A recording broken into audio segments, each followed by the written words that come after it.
Bienvenue à la première édition des Rendez-vous Imotech. Je vais vous accompagner tout au long de la soirée. Et je vais commencer par vous présenter le premier intervenant. Ça fait 17 ans qu'il est dans le monde de l'audiovisuel. Il est journaliste, monteur, cadreur. En bref, c'est un spécialiste de l'image.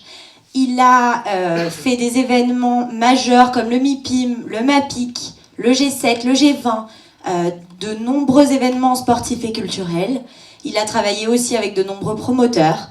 Et s'il est là aujourd'hui, c'est pour vous parler de l'arrivée des drones dans le monde de l'immobilier. Mesdames et messieurs, je vous prie d'accueillir Julien Logier. Bonsoir. Alors, encore une société de production, allez-vous me dire ? Eh bien non, pas vraiment, j'ai pas envie d'aller dans ce sens-là, parce que la société de production que nous avons montée il y a maintenant 5-6 ans, elle est basée sur l'expertise que l'on a développée au travers de l'expérience acquise en télévision notamment. Et vous savez certainement que la télévision, c'est ce qu'il y a de plus exigeant avec le cinéma dans notre métier.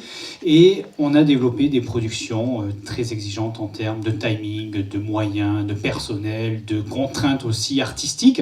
Eh bien, toutes ces expériences nous ont amené à savoir ce qui marche bien, ce qui fonctionne, ce qui peut plaire, ce qui peut faire vendre plus un produit qu'un autre, puisque les produits télévisuels se vendent tout aussi bien que les programmes immobiliers ou que quoi que ce soit d'autre.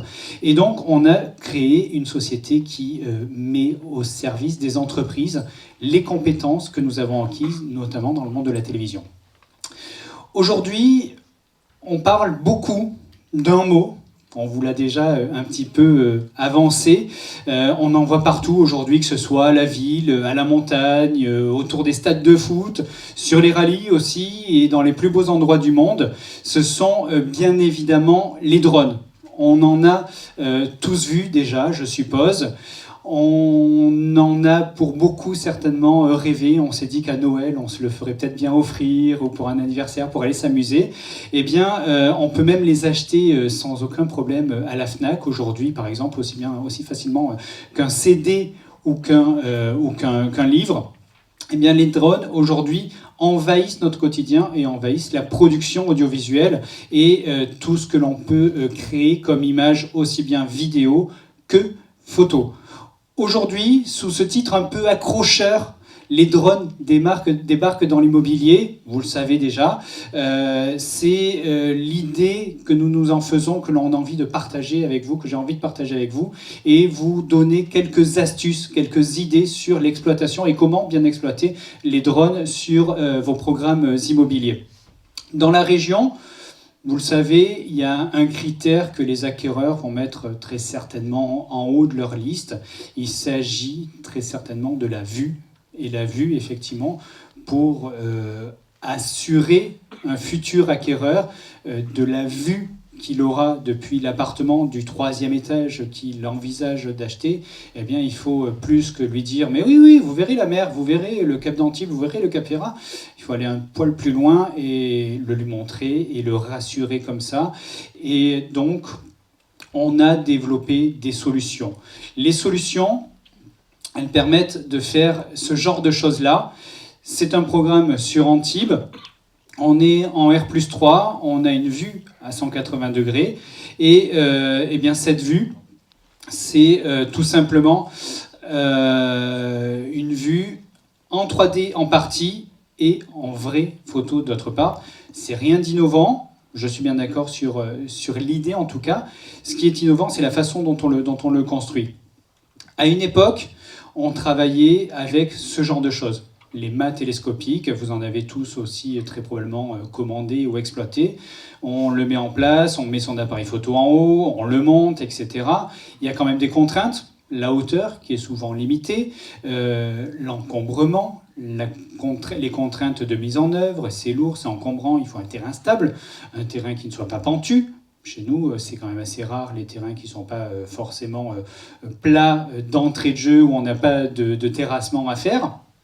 Et on arrive souvent à des hauteurs des R+2, des R+3, allez, un R+4 si on a un peu de chance. mais on n'arrivera jamais vraiment au-delà de ce genre d'image.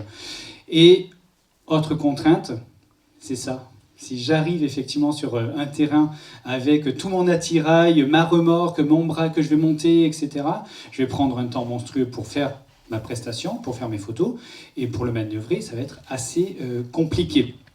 Ce qui nous amène donc maintenant à utiliser les drones. Les drones, on a plusieurs avantages à les utiliser. Ils sont légers, ils sont maniables, ils sont simples de mise en œuvre, beaucoup plus simples que les mâts télescopiques par exemple. Il y a aussi par contre quelques contraintes, notamment l'autonomie. Quand vous avez monté votre appareil photo sur votre perche, avant d'épuiser l'autonomie de l'appareil photo, vous avez quand même du temps. En revanche, sur un drone, on a 18-20 minutes d'autonomie et il faut bien en tenir compte.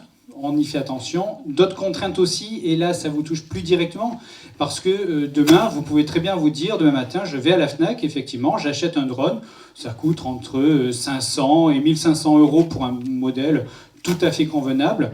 En revanche, vous n'êtes pas licencié. Vous n'avez pas de licence de vol de drone. Première chose, le professionnel a cette licence-là. Autre contrainte, il faut être assuré un petit peu pour ce genre d'utilisation. Je ne sais pas si vous avez vu sur les réseaux sociaux, il y a l'hiver dernier, cette image d'un skieur à côté duquel est tombé un drone, mais à 2 cm peut-être, pendant un slalom géant.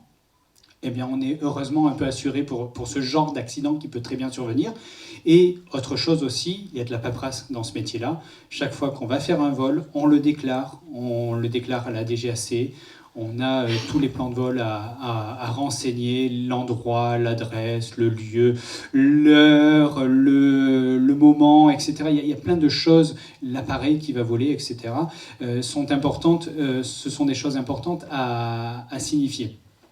Mais revenons plutôt aux avantages de ces octocoptères, tellement de matériel que l'on peut utiliser. Ils sont donc extrêmement maniables. C'est ce que je vous disais tout à l'heure, et c'est là qu'on a un énorme avantage sur le mât télescopique, c'est qu'à partir du moment où j'ai posé mon mât télescopique à cet endroit-là, ma photo, elle sera forcément à l'aplomb. En revanche, le drone, effectivement, on se dit « Ah ben finalement, c'est vrai que sur mon illustration, je préférerais avoir l'extrémité de la terrasse. » Ou « Tiens, ce serait bien qu'on se fasse en plus l'appartement qui est au milieu de l'immeuble parce qu'on s'est dit on va prendre les deux extrémités sud-est et sud-ouest. » Mais finalement, celui qui est en plein milieu, c'est bien aussi d'avoir sa vue, voire peut-être même le studio qui donne derrière nord-est parce que la vue n'est pas non plus mal du tout. Donc, on va la faire. Eh ben, c'est pas bien compliqué, le drone, on le tourne, on fait notre image et on l'a. En revanche, ou on le déplace aussi. En revanche, avec le mât, c'est vrai que c'était quelque chose de contraignant, de plus compliqué. Autre énorme avantage, on le met à l'altitude que l'on veut.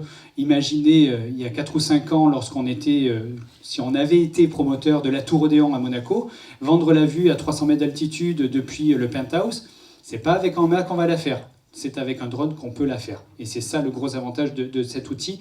On est capable, avec des drones, de vous procurer, de vous fournir des images précises qui sont exactement en adéquation avec vos besoins. Et au-delà de cela, on est capable de faire des vidéos, parce que ce sont des caméras qui équipent ces appareils, au-delà d'appareils photo tout simplement.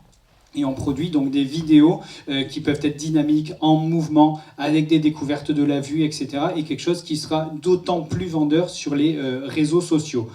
Pour développer tout ce genre de choses, au-delà des contraintes réglementaires que l'on a vues tout à l'heure, il est important aussi, lorsqu'on fait appel à un professionnel, d'avoir son œil, parce que l'image, c'est l'œil avant tout.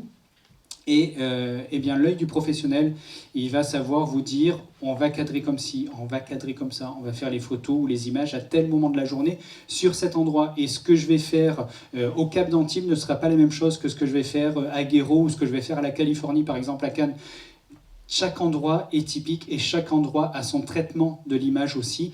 Et on va faire notre image différemment que je sois à un endroit ou à un autre, ou une exposition ou une autre, sur une même commune, sur une même colline, sans aucune hésitation.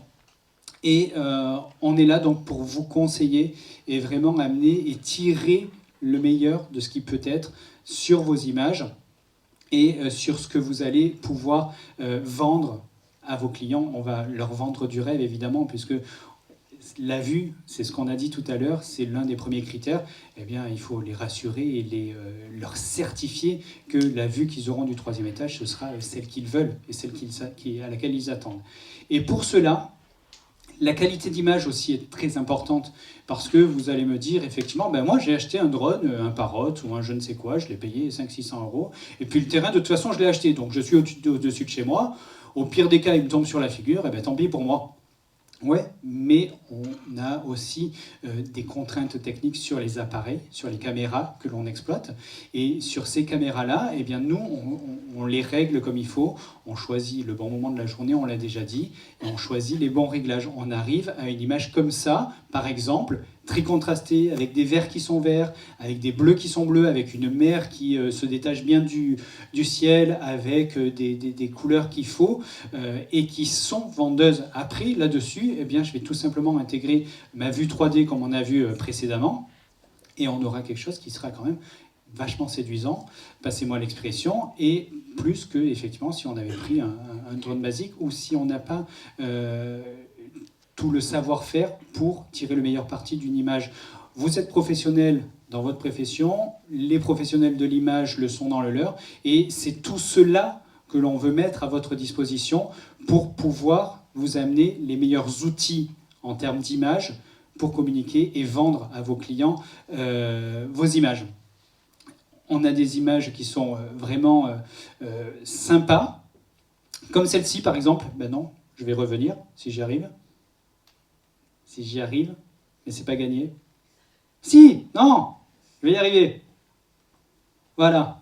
On arrive aussi à ce genre de résultats. C'est plutôt sympa. On peut monter extrêmement haut, on l'a dit tout à l'heure. Là, on est monté à quelque chose comme 60-70 mètres, par exemple, pour implanter le bâtiment dans son environnement et le présenter, montrer qu'effectivement, il sera pas gênant dans l'environnement, il s'intégrera bien.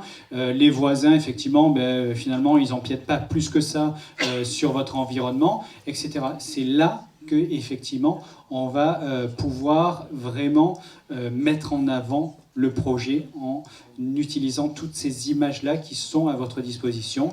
Et ce que l'on met à votre disposition, c'est aussi des vidéos, par exemple, puisqu'on on tourne avec des caméras, on vous l'a déjà dit, et les vidéos, ça peut donner ça, par exemple.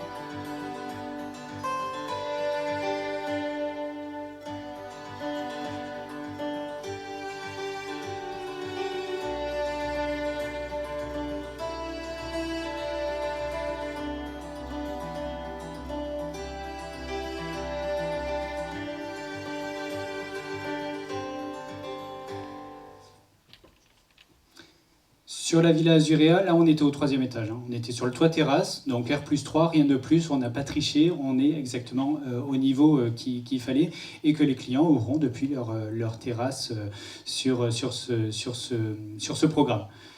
Je vous remercie de votre attention.